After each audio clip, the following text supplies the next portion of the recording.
Hi friends, welcome to S Academy. ഇന്ന് നമ്മൾ നോക്കുന്നത് വില്ലേജ് എക്സ്റ്റൻഷൻ ഓഫീസറിന്റെ രണ്ടാമത്തെ പാർട്ടിലാണ്. 2014 നടന്ന ക്വസ്റ്റിന്റെ രണ്ടാമത്തെ പാർട്ടിലേക്കാണ് പോകുന്നത്. നമ്മൾ കഴിഞ്ഞ വീഡിയോയിൽ 5 ക്വസ്റ്റ്യൻ ഡിസ്കസ് ചെയ്തിരുന്നു. അടുത്ത 5 ക്വസ്റ്റ്യനിലേക്ക് പോവുകയാണ്.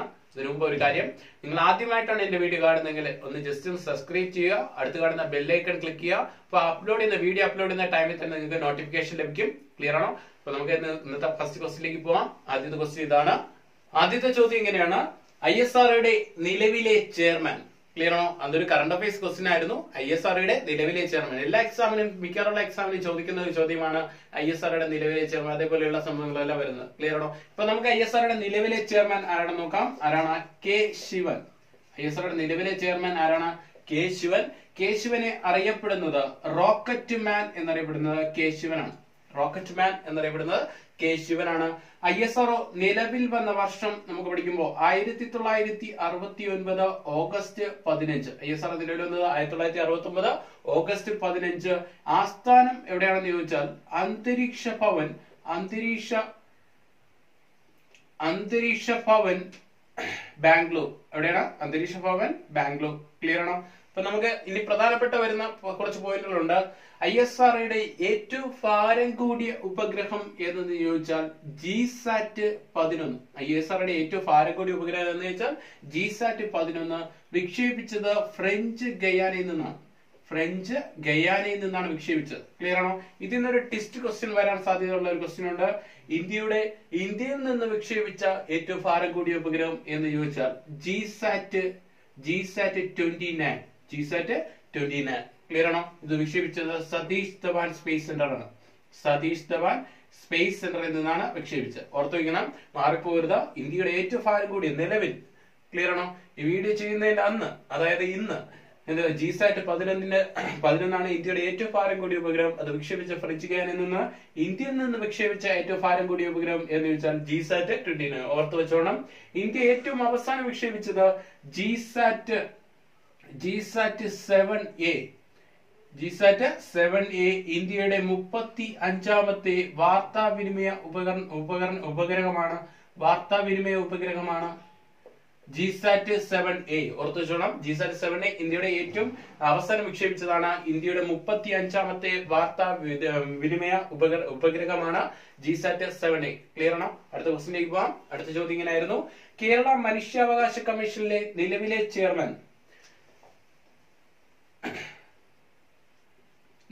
ചെയർമാൻ ആരാണെന്ന് ചോദ്യമായിരുന്നു. ആരാണെന്ന് ചോദിച്ചാൽ ആന്റണി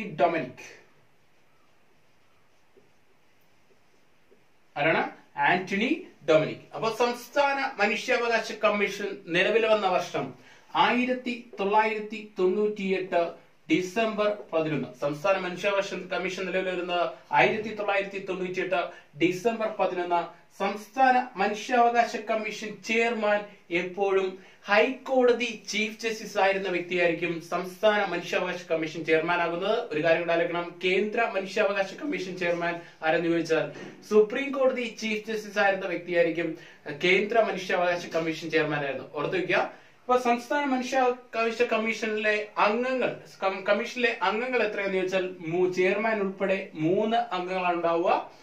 അവരുടെ കാലാവധി എത്രയാണെന്ന് ചോദിച്ചാൽ 5 വർഷം അല്ലെങ്കിൽ 70 വയസ്സ്. 5 വർഷം അല്ലെങ്കിൽ 70 വയസ്സാണ് സംസ്ഥാന മനുഷ്യാവകാശ കമ്മീഷന്റെ ചെയർമാൻ കാലാവധി. അപ്പൊ അംഗങ്ങളെ നിയമിക്കുന്നത് ആരെന്ന് ചോദിച്ചാൽ ഗവർണറും അവരിൽ നിന്ന് പിരിച്ചുവിടുന്നത് ആരെന്ന് ചോദിച്ചാൽ പ്രസിഡന്റുമാണ്. ക്ലിയർ ആണോ? നിയമിക്കുന്നത് ഗവർണറും പിരിച്ചുവിടുന്നത് പ്രസിഡന്റുമാണ്. ക്ലിയർ? സംസ്ഥാന മനുഷ്യാവകാശ കമ്മീഷന്റെ ആസ്ഥാനം എവിടെയാണെന്ന് ചോദിച്ചാൽ തിരുവനന്തപുരം. ക്ലിയർ? എവിടെയാണ്? തിരുവനന്തപുരം. ഓർത്തു വെച്ചോണം, മറന്നുപോകരുത്. സംസ്ഥാന മനുഷ്യാവകാശ കമ്മീഷന്റെ ആദ്യ ചെയർമാൻ ആരെന്ന് ചോദിച്ചാൽ MM ഫരീദ് പിള്ള. ക്ലിയർ ആണോ? സംസ്ഥാന മനുഷ്യാവകാശ കമ്മീഷന്റെ ആദ്യ ചെയർമാൻ ആരെന്ന് ചോദിച്ചാൽ MM ഫരീദ് പിള്ള. അപ്പൊ ഒന്നുകൂടെ നോക്കാം. ISROയുടെ നിലവിലെ ചെയർമാൻ ആരാണെന്ന ചോദ്യം. നിലവിൽ ISROയുടെ നിലവിലെ ചെയർമാൻ കെ ശിവൻ. അദ്ദേഹം അറിയപ്പെടുന്ന റോക്കറ്റ് മാൻ എന്നറിയപ്പെടുന്ന. ISRO നിലവിൽ വന്ന വർഷം 1969 ഓഗസ്റ്റ് 15. ആസ്ഥാനം എവിടെയാണെന്ന് ചോദിച്ചാൽ അന്തരീക്ഷ ഭവൻ ബാംഗ്ലൂർ. ജിസാറ്റ് 11 പ്രത്യേകത ഇന്ത്യയുടെ നിലവിലെ ഏറ്റവും ഭാരം കൂടിയ ഉപഗ്രഹം ജിസാറ്റ് 11 വിക്ഷേപിച്ചത് ഫ്രഞ്ച് ഗയാനയിൽ നിന്ന്. ഇന്ത്യയിൽ നിന്ന് വിക്ഷേപിച്ച ഏറ്റവും ഭാരം കൂടിയ ഉപഗ്രഹം ജിസാറ്റ് 29. ഇത് വിക്ഷേപിച്ച Satish Dhawan space centre. India അവസാനമായി വിക്ഷേപിച്ച ഇന്ത്യയുടെ ഈ 35ാമത്തെ വാർത്താവിനിമയ ഉപഗ്രഹം ഏതാണെന്ന് വെച്ചാൽ ജിസാറ്റ് 7A. ക്ലിയർ. അടുത്ത പോയിന്റ്, അടുത്ത ചോദ്യം ഇങ്ങനെയായിരുന്നു. കേരള മനുഷ്യാവകാശ കമ്മീഷനിലെ നിലവിലെ ചെയർമാൻ ആരെന്നാണ് ചോദിച്ചത്? ആന്റണി ഡൊമിനിക്. അദ്ദേഹം കേരള ഹൈക്കോടതി ചീഫ് ജസ്റ്റിസ് ആയിരുന്നു. കേരള മനുഷ്യാവകാശ കമ്മീഷൻ നിലവിൽ വന്ന വർഷം 1998 ഡിസംബർ 11. അംഗങ്ങളുടെ എണ്ണം ചെയർമാൻ ഉൾപ്പെടെ അംഗങ്ങളുടെ എണ്ണം 3. കാലാവധി എത്രയെന്ന് വെച്ചാൽ 5 വർഷം അല്ലെങ്കിൽ 70 വയസ്സ്. അടുത്ത നിയമിക്കുന്ന ആരെന്ന് വെച്ചാൽ ഗവർണർ, നീക്കം ചെയ്യുന്ന ആരെന്ന് വെച്ചാൽ പ്രസിഡന്റ്. സംസ്ഥാന മനുഷ്യാവകാശ കമ്മീഷന്റെ ആസ്ഥാനം തിരുവനന്തപുരം. ആദ്യ ചെയർമാൻ ആരെന്ന് വെച്ചാൽ MM ഫരീദ് പിള്ള. ക്ലിയർ. അപ്പൊ അടുത്ത ചോദ്യത്തിലേക്ക് പോവാം. അടുത്ത ചോദ്യം ഇങ്ങനെയാണ്. ലോങ് ബാക്ക് ടു ഫ്രീഡം ആരുടെ ആത്മകഥ എന്നായിരുന്നു ചോദ്യം. ആരുടെ ആത്മകഥയാണ്? Nelson Mandela. ക്ലിയർ ആണോ? ലോങ് ബാക്ക് ടു ഫ്രീഡം ആരുടെ ആത്മകഥയാണ്? Nelson Mandela. ക്ലിയർ. അപ്പൊ അടുത്തൊരു കൃതി കൺഫെക്ഷൻ ആരുടെ കൃതിയാണ്? ആരുടെ കൃതിയാണ്? റൂസോ. ആരുടെയാണ്? റൂസെ. ഒരു LTC ക്വസ്റ്റ്യനിലെ ഒരു ചോദ്യം ഉണ്ടായിരുന്നു. കുംഭസാരങ്ങൾ ആരുടെ കൃതി എന്നാണ് ചോദിച്ചത്. പലരും എക്സാം എഴുതാൻ ആൻസർ എഴുതിയില്ല. കുംഭസാരങ്ങൾ ആരുടെ കൃതി എന്നായിരുന്നു ചോദ്യം. കുംഭസാരങ്ങൾ എന്ന് പറഞ്ഞാലും കൺഫെക്ഷന്റെ മലയാളമാണ് കുംഭസാരങ്ങൾ. ആരുടെ കൃതിയാണ്? റൂസോയാണ്. ഓർത്തു വയ്ക്കുക. ഇനി ചോദിക്കുകയാണെങ്കിൽ നിങ്ങൾക്ക് കൃത്യമായിട്ട് എഴുതാൻ കഴിയും. അടുത്ത മൈ ടൈംസ് ആരുടെ ആത്മകഥ എന്ന് ചോദിച്ചാൽ JB കൃപലാനി. ക്ലിയർ ആണോ? മൈ ടൈംസ് ആരുടെ ആത്മകഥയാണ്? JB കൃപലാനി. എന്താ പ്രത്യേകത? ഇന്ത്യക്ക് സ്വാതന്ത്ര്യം കിട്ടുന്ന സമയത്ത് INC പ്രസിഡന്റ് ആരെന്ന് ചോദിച്ചാൽ JB കൃപലാനിയാണ്. ഓക്കെ. ഇന്ത്യക്ക് സ്വാതന്ത്ര്യം കിട്ടുന്ന സമയത്ത് INC പ്രസിഡന്റ് ആരെന്ന് ചോദിച്ചാൽ JB കൃപലാനിയാണ്. സ്വാതന്ത്ര്യാനന്തരം INC പ്രസിഡന്റ് ആരെന്ന് ചോദിച്ചാൽ പട്ടാഭി സീതാരാമയ്യ. INCയുടെ ഔദ്യോഗിക ചരിത്രകാരൻ എന്നറിയപ്പെടുന്നത് പട്ടാഭി സീതാരാമയ്യ. ക്ലിയർ ആണോ? അപ്പൊ നമുക്ക് അടുത്ത ചോദ്യത്തിലേക്ക് പോവാം. അടുത്ത ചോദ്യം ഇങ്ങനെയാണ്. പഞ്ചാബ് സിംഹം എന്നറിയപ്പെടുന്ന ഇന്ത്യൻ ദേശീയ നേതാവ് ആര് എന്നാണ് ചോദ്യം. ആരാണ് പഞ്ചാബ് സിംഹം എന്നറിയപ്പെടുന്നത്? ലാലാ ലജ്പത് റായ്.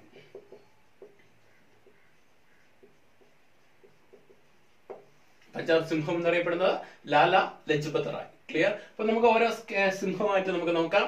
കേരള സിംഹം എന്നറിയപ്പെടുന്നത് ആരാണ്? കേരള സിംഹം പഴശ്ശിരാജ.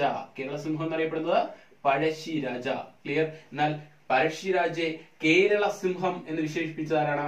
പഴശ്ശിരാജയെ കേരള സിംഹം എന്ന് വിശേഷിപ്പിച്ചത് സർദാർ KM പണിക്കർ. ക്ലിയർ. ആരാണ്? സർദാർ KM പണിക്കർ. ഓർത്തു വെച്ചോണം, മറന്നുപോകരുത്.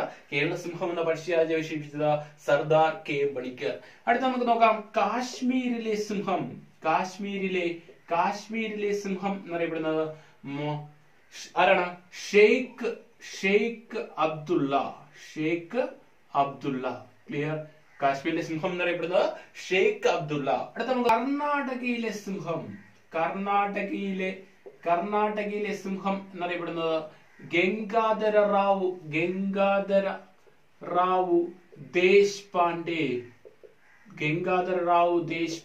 ക്ലിയർ ആണോ? കർണാടക സിംഹം എന്നറിയപ്പെടുന്നത് ഗംഗാധര റാവു ദേശ്പാണ്ഡെ. അടുത്ത നമുക്ക് നോക്കേണ്ടത് ബീഹാർ സിംഹം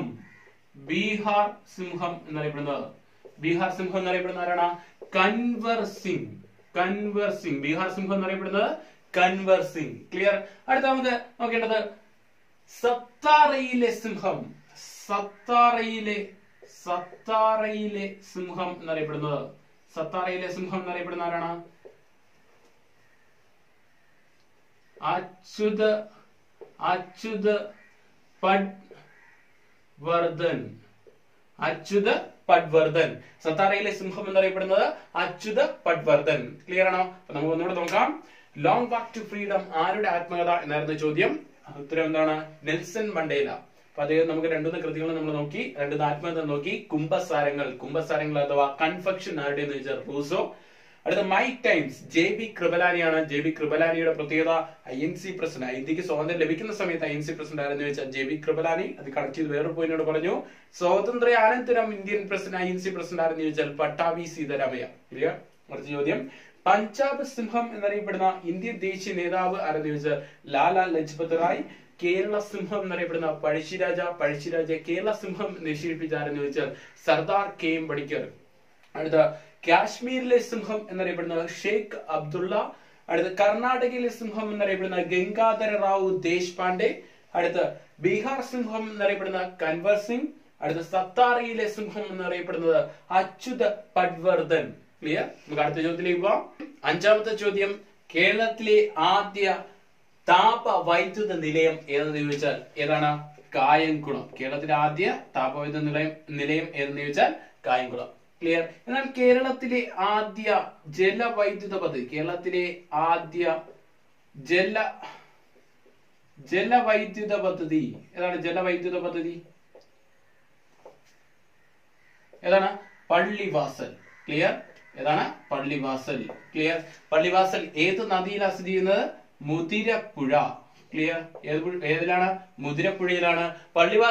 പള്ളിവാസൽ പദ്ധതി നിർമ്മാണം പൂർത്തിയാക്കിയ വർഷം 1940. പള്ളിവാസൽ പദ്ധതിയുടെ നിർമ്മാണം പൂർത്തിയാക്കിയ വർഷം 1940. ഒരു പോയിന്റ് നോക്കാം. കേരളത്തിലെ ആദ്യ ഡാം ഏതാണ്? കേരളത്തിലെ ആദ്യ ഡാം എന്നറിയപ്പെടുന്നത് മുല്ലപ്പെരിയാർ. കേരളത്തിലെ ആദ്യ ഡാം മുല്ലപ്പെരിയാർ. ക്ലിയർ ആണോ? അത് ജസ്റ്റ് ഒന്നുകൂടെ നോക്കാം.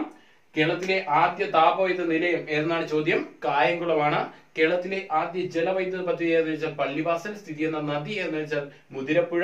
ഇത് വർഷം പൂർത്തിയാക്കിയ വർഷം 1940. കേരളത്തിലെ ആദ്യ ഡാം എന്ന് വെച്ചാൽ മുല്ലപ്പെരിയാർ. ക്ലിയർ? നിങ്ങൾക്ക് വീഡിയോ ഇഷ്ടപ്പെട്ടെങ്കിൽ ലൈക്ക് ചെയ്യുക. അടുത്ത ദിവസം അടുത്ത ടോപ്പിക്കിൽ അടുത്ത മൂന്നാമത്തെ പാർട്ടിൽ വീണ്ടും കാണാം. Good bye.